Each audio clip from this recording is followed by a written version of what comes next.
I love snail mail, but I'm a terrible pen pal. If you're anything like me, I have the perfect inspiration for you today. Some super cool and unique art books that are gonna make us wanna write letters. And we're gonna start with Jason Polan, The Post Office. This is the book that inspired this whole video because it literally looks like a piece of mail and it's kind of a love letter to the post office. Jason Polan was an artist most known for his project called Every Person in New York, which was a series of over 50,000 quick sketches of New York City residents. Polan unfortunately passed away at the age of 37, and this book was written after his death by his close friends, and it's an accumulation of like the letters that he sent and received. And this book feels very personal. Like, I got to know him well, and I can really feel his passion for the postal service. And it's a really nice reflection of the impact that his seemingly simple project had on so many people. So to tell you a little bit more about the project, basically, Jason Polan had an NYC PO box, and strangers from all over the world would send him mail. The cool thing about the way this book is organized, the blue pages represent mail that he received, and the white pages represent mail that he sent. You can see like the edges of paper, and it just makes it feel like so real. Like, it really appreciates these pieces of paper as objects instead of just like blowing it up to fit the page or something. It's honestly things like this where you can see the edges, like the unique rips of paper or little cuts, that get me the most inspired because I love anything analog and making things with my hands. Seeing other people do that makes me want to do that. There's just a lot of humanness, lots of different types of handwriting, different drawings. Sometimes things are scratched out or there's sticky notes, different types of paper, and it's all just very fun. Nothing feels like too fussed over. It's also just a great example of all the different kinds of things that you can send in the mail, like baseball cards, your typical letter, puzzles, photos, napkins, pretty much anything that you can think of that will fit in an envelope. The next book that I think you're gonna love is called Dear Data. This is a project between two information designers, and when I first heard about it, I was immediately enamored. I also think that their story is just so fascinating. These two met randomly at an arts festival and learned they had so much in common. They're both visual designers, they both are only children, and they both grew up in one country and now live in another. They decided to send each other mail every week for a year, but instead of just writing what happened during their week, they would draw it. And each week had a different theme that they would come up with on Mondays. And then throughout the week, they would collect data on that theme. The data would be from their own lives and experiences. It's all very personal. For example, how many times they complained, how much time they spent alone versus with other people, how often they say the word thank you. Just little things that I think typically go unnoticed, and spending a week observing it would be really cool and interesting. So the process would go like observe, count, draw, and explain, and then send it in the mail. These were also always done on postcard size paper. The thing that I really love about this book, and I think is especially relevant right now with like the rise of AI and just algorithms and everything influencing our daily life, is this book takes a much slower approach to data. The authors and designers describe how we live in an age of big data with algorithms trying to make us more efficient. Instead, their project and approach is about personal documentation that allows us to connect with ourselves and each other at a deeper level. I'm obsessed with this project and this book just for that reason, but I do have a few qualms with the way that the book is designed that I thought I would just share. Some things that the book does really well are explain what each week is, like what the prompt is. I also like how the entire postcard is included so you can see the edges,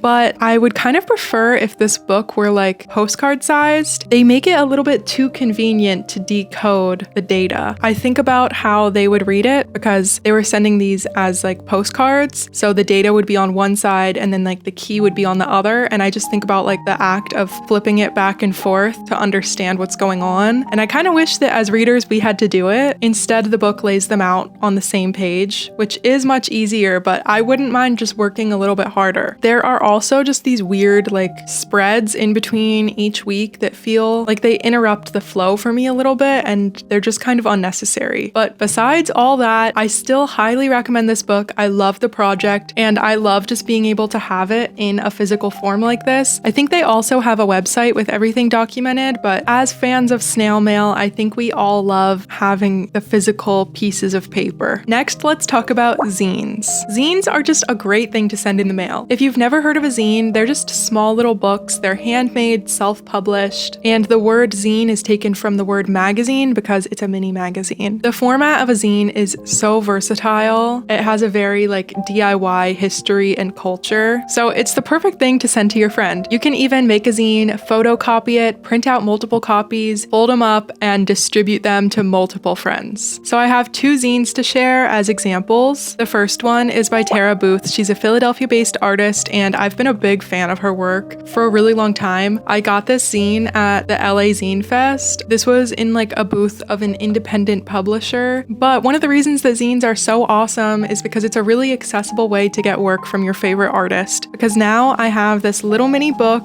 filled with her paintings, and the pages are so detailed. It just feels very special. Unwell is the story of a young woman and her dog as they struggle to make it through daily life. I love how versatile all of her pages are. Like sometimes it's a full page painting, sometimes they're kind of like little drawings, but I really love all the detail in here. This one is called Big Delight, or The Twinkie of the Perverse by John Broadley. I got this zine when I ordered from the artist's website, which you should definitely check out because he has a lot of fantastic prints. I'm a big fan of his art style, but this zine I think I got for free when I ordered this book, and I'm pretty sure these are both self-published. The zine and the other book I ordered are from 2022. They're signed, which is super cool. This is a zine about superheroes and villains and Twinkies and ho-hos and all those different types of desserts. This is not really a book for kids. This one isn't either, but I really like this like style of zine where it's more of a like list format or collection of drawings rather than being a linear story, but they're all connected by the topic, which is super cool. So these zines happen to be like printed and more polished, but the nature of zines is very handmade. You can fold up some paper into a little book and send it off to your friends. And if you want to start making zines but you don't draw very much, Craftsy is going to be a great resource for you, and they're actually the sponsor of today's video. Craftsy is your online resource for all things creative. They offer over 2,000 online classes for makers with all different skill levels, with step-by-step instructions on things like knitting, cake decorating, painting, and more. I highly recommend the class Revealing the Art of Identity. As we've seen with the art books so far, Snail Mail is a lot about self-expression, telling and sharing your stories and experiences with other people. And this course is kind of a deep dive into that with an abstract spin. If you prefer your letters to document the world around you, you should try out the class Urban Sketching in 15 minutes a day, or Illustrated Nature Journaling. If you love the idea of making a zine, I suggest the class Ink Outside the Box, How to Make a Comic Book. Comics and zines go hand in hand, and this course walks you through everything, even how to assemble the book. As a member, you'll have access to Craftsy's live streaming tutorials, where expert instructors share their tips, answer questions, and engage with the Craftsy community in real time. For the Black Friday special, visit go.craftsy.com/HadleyQueen2 and get the first full year of Craftsy Premium for only $1.49. And thank you again to Craftsy for sponsoring this video. The next book is called The Book Remembers Everything by Nancy Kuhl, and it's the work of Erica Van Horn. As you might know, I talk a lot about art books on this channel, and art books kind of fall into 2 categories. There's books about art, and then there's art that kind of uses books as its medium. And the work of Erica Van Horn falls into the latter category. But then this is like a book about her books. She creates books that collect and transform remnants, remembrances, and reminders. Van Horn writes, "I use the portability of the printed sheet, mostly in book form, to construct a narrative around the incidental parts of my life." This collection of work comes from her exhibition in the Yale Collection of American Literature. It is a documentation of over 30 years of her artwork. The book is sectioned into different topics, and I'm just obsessed with each one. So we have objects from daily life, language, repurposed materials, narrative, and image and identity. I really like the small size of this book, and it's kind of unusual proportions. It's funny to look at such a small book with pictures of bigger books inside of it. It makes it feel very intimate. I just find Van Horn and her work so inspiring. The different use of materials, the different reflective topics, which are great talking points for letters. And of course, I just love the handmade touch that all of the little books inside of this book have. This book kind of ties back into the idea of a zine because it's about book art. So if you're into zines or you want to start making books, this is a really good one to check out. If anything, maybe this book will inspire you to write a letter about all your favorite books. All right, next up is Guest Book by my favorite, Leanne Shapton. I feel like I'm always talking about Leanne Shapton, but I don't think I've shared Guest Book before. And I thought it would be a really good example for snail mail because of the use of text and image, which she does so well. This one specifically with photography,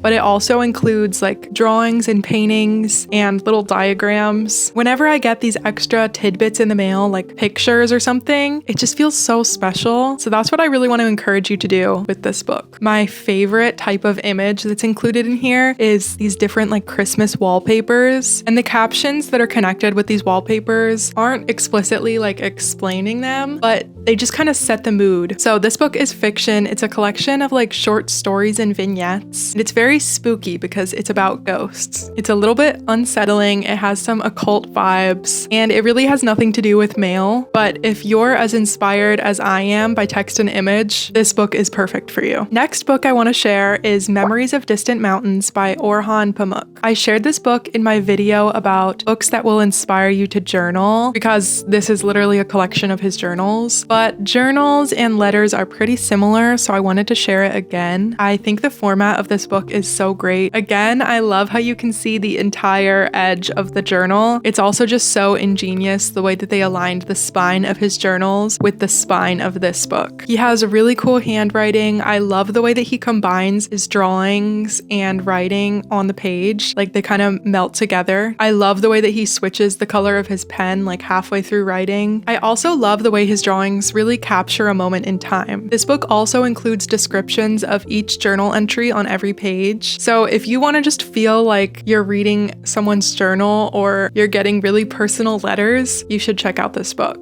Next, this is Bean Spasms. And I'll be honest, I picked up this book fully 100% because of the cover. I had seen this cover before, I'm pretty sure, and then when I saw it in a store, I was like, it is just so good, I need to have it. I love the hand-drawn lettering, this drawing of the daffodil, and the way it's all laid out is perfect to me. Most of the books that I share are usually more on the visual side, and this one is more writing heavy. There are some images throughout, but I kind of feel like they don't add that much to the book. I think the drawings in here are super cool, but I'm just not sure they're fully necessary. They feel a little bit random, but all the writing in here is also a little bit random and goofy, and so I wanted to include this book as a reminder to not be so serious. This is a collection of written poems, prose, interviews. Some of them have really funny names like Poop or Carol's Dream, a dog. If you check this book out, you'll see what I mean. It's very fun and experimental, and I think this book serves as a good reminder that you can like break the rules. This book lays out words in really cool ways, and I think it would be fun if you just started sending your friends poetry, especially if your poetry is kind of funny. And the kind of crude style of this book sets us up perfectly for the next one, which is Not Nothing by Ray Johnson. A little background on Ray Johnson: he was a part of the Neo-Dada movement, which came about in the 50s to push back against abstract expressionism. And it's like a revival of the original Dada movement, and that movement just rejected logic, and it includes a lot of like collage and ready-mades. A little bit similar to Jason Polan, Ray Johnson also created a mail network,